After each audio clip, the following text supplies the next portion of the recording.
मैं क्रांतिकारी सलाम करता हूं जिन्होंने 12-13 साल बाद तानाशाहों के गुरूर को मिटा दिया है कि उनकी लाठी से इस देश का युवा डरने वाला नहीं है। इस देश का युवा अब जागा है और वो लोग कुछ और जगा रहे थे। इस देश के प्रधानमंत्री ने जब बोला कि उन्होंने चाय बेची थी, युवा मान गया। जब उन्होंने कहा कि उनकी डिग्री एंटायर पॉलिटिकल साइंस की है, तब भी युवा मान गया। उन्होंने कहा कि वो विश्व गुरु बनाने के लिए नॉन बायोलॉजिकल अवतार लिए हैं, तब भी युवा मान गया। लेकिन अब उस देश के युवा ने कहा है कि अगर आप शिक्षा मंत्री का इस्तीफा नहीं देंगे तो हम आपकी कोई बात नहीं मानेंगे। ये जगा हुआ युवा ही भारत की तकदीर बनाएगा। उनके हर झूठ को हमने सच माना। नतीजा ये है कि झूठ कुर्सी पर बैठा है। मैं उसी दिल्ली विश्वविद्यालय का 14 साल प्रोफेसर रहा जिसकी एंटायर पॉलिटिकल साइंस की डिग्री प्रधानमंत्री बताते हैं और वो फर्जी पता चलती है। आपको पता है ना, प्रधानमंत्री की डिग्री पर संदेह है कि नहीं आपको? आप कंफर्म हैं कि उनकी डिग्री ओरिजिनल है? जिसकी अपनी डिग्री का पता नहीं, वो इस देश के युवाओं की डिग्री का सम्मान करना कहां से जानेगा? आज उसी दिल्ली विश्वविद्यालय में जब हम लोग पढ़ाते थे, तब हम 10 साल से इस देश को कहते थे कि इस देश में कोई खतरे में नहीं, खतरे में शिक्षा है। और नई शिक्षा नीति उन्होंने कोविड कोरोना की आड़ में पास की थी। आपको पता होना चाहिए कि नई शिक्षा नीति जब लागू हुई तो संसद में बहस नहीं हुई थी। पता है आपको? आपदा में अवसर बनाने वालों ने चुपचाप नई शिक्षा नीति लागू कर दी थी और शिक्षा को अंबानी अडानी के हाथों बेच दिया था। ये देश नहीं समझ पाया। मैं तो धन्यवाद दूंगा कि आपकी ताकत ने इस देश के युवाओं को जगा दिया है।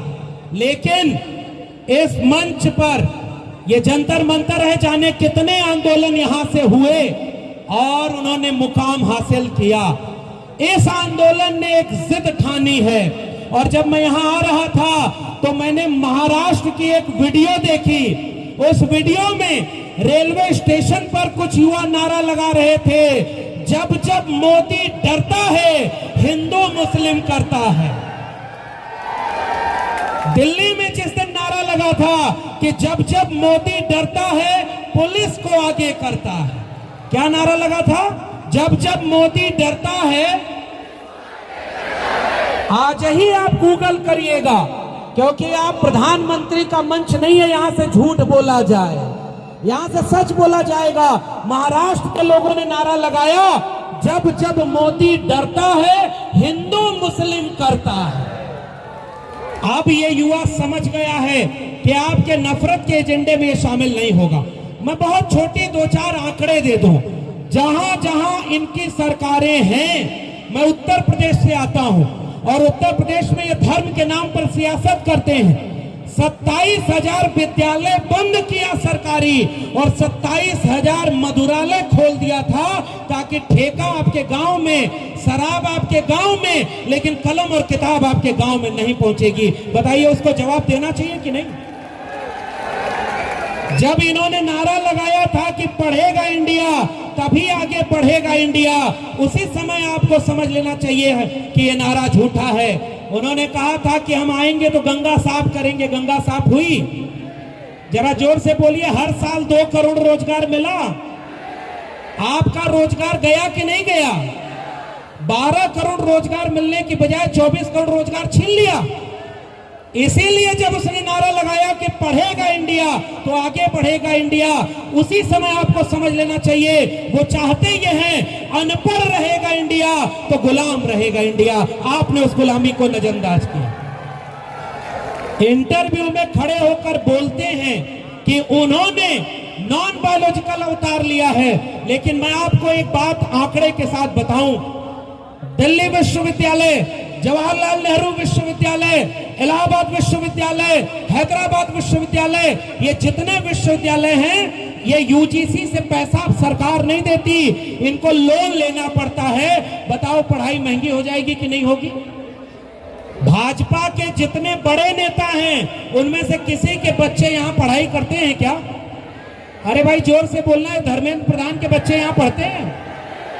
ये उनके जितने भाजपा के बड़े बड़े नेता यहां पढ़ाई करते हैं?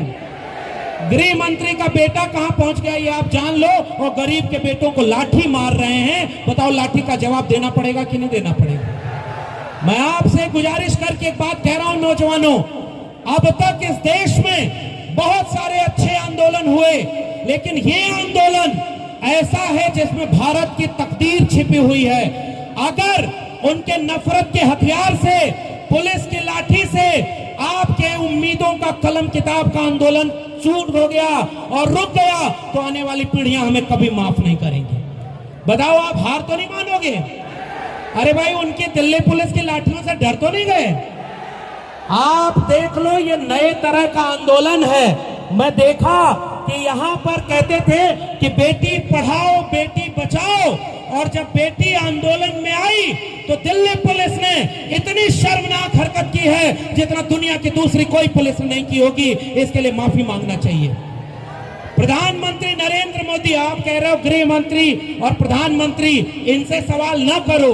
और हम तो इस आंदोलन के आयोजकों को भी धन्यवाद देते हैं। लोग अब टीवी मीडिया पर खड़े होकर के कह रहे हैं कि फंडिंग कहां से आई। अभी मैं आ रहा था तो कुछ यूट्यूबर्स ने पूछा कि इस आंदोलन को विदेश से फंडिंग हो रही है देश विरोधी ताकतों की, तो मैंने वहां कहा कि अगर प्रधानमंत्री नरेंद्र मोदी के रहते, गृह मंत्री अमित शाह के रहते, जंतर मंतर पे आंदोलन में विदेशी फंडिंग आ गई, इसका मतलब अब तुम्हें कुर्सी पर बैठने का कोई अधिकार नहीं है और तुम अपने काम में फेल हो चुके हो। इसका मतलब कि आप फेल हो चुके हो। दूसरी बात, क्या धर्मेंद्र प्रधान ने अपने विभाग में कोई कर्मचारी अपनी मर्जी से लगाया होगा? वो तो सब मोदी और अमित शाह जी के इशारे पर है। तो अब असली लड़ाई शिक्षा को बचाने की है। और आखिर बात, हम लोग आज इस बात के लिए सुकूनमंद हैं कि अब तक हम 10 साल से कहते रहे, मैं दिल्ली विश्वविद्यालय में पढ़ाता था जब, तब भी कहा कि स्कूल कॉलेज विश्वविद्यालय बर्बाद हो रहे हैं, महंगे किए जा रहे हैं। नई शिक्षा नीति ने क्लोजर और मर्जर की पॉलिसी ले आई है और उसमें विश्वविद्यालय बर्बाद होंगे, फीस महंगी होगी और गरीबों के बच्चे अब पढ़ाई से दूर हो जाएंगे। तब भी ये देश में नहीं क्रांतिकारी बदलाव आया।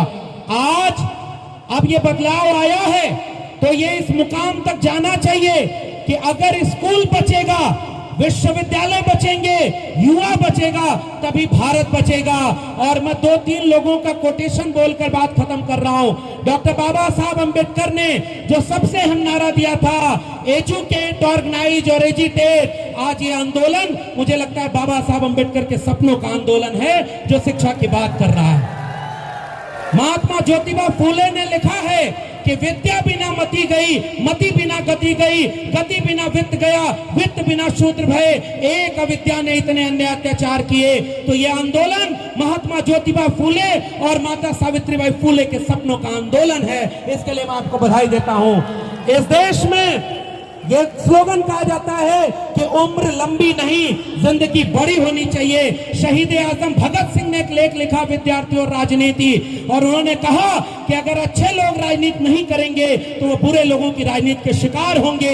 ये आंदोलन विद्यार्थियों को राजनीति सिखा रहा है और उन अनपढ़ जाहिल लोगों को, सत्ता के दमन को, उनको खत्म करके ये आंदोलन जीतेगा। इसी उम्मीद के साथ मैं आप सबके जज्बे को सलाम करता हूं। और यहाँ के आयोजकों ने जो अपील की, इस आंदोलन को भटकाने के लिए हिंसा का सहारा लिया जाएगा।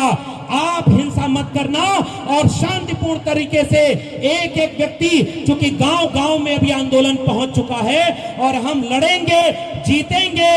और जिन लोगों ने युवाओं का अपमान किया, एक एक लाठी का बदला बाबा साहब के संविधान से लीजिए और पूरे देश में तब तक ये आंदोलन चले जब तक इस्तीफा न हो और शिक्षा की क्रांति न हो।